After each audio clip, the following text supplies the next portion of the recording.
When I was on 20th week of pregnancy, my doctor, my therapist said that she saw the baby bowl not in normal place.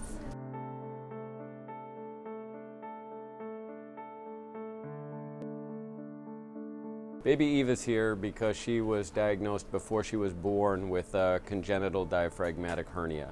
And that's a birth defect where the diaphragm doesn't form properly and abdominal contents migrate up into the chest and compress the developing lungs.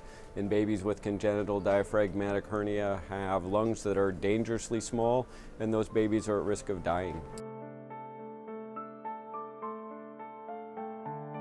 We find Florida University, we found clinics in Boston, in Houston and Cincinnati. After all research, we chose Florida University and Shands Hospital. I told them that we had a lot of experience with this, that families came to us from around the country because of our high survival rate, and that I couldn't promise anything other than to work really hard for Eva, and that I thought Eva's outcome was potentially excellent.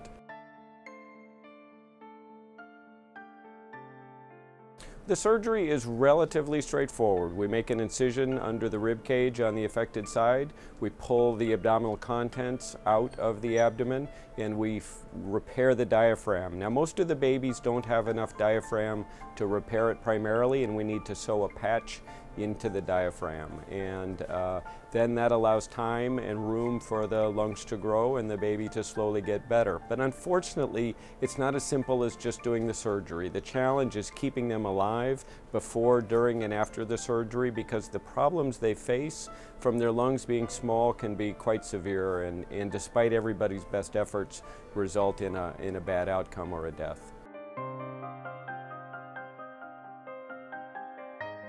I think we have a perfect surgery.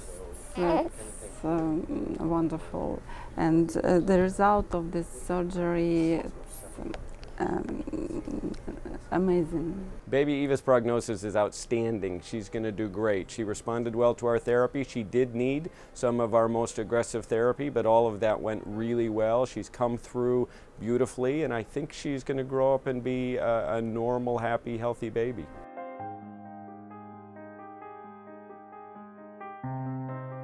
For babies that don't have lethal associated anomalies, then survival exceeds 90% here at the University of Florida. This family is very intelligent and very connected, and they went to other top institutions in the country to decide where they would deliver their precious baby. And the fact that they chose the University of Florida and our program says that we really are among the elite in managing this disease.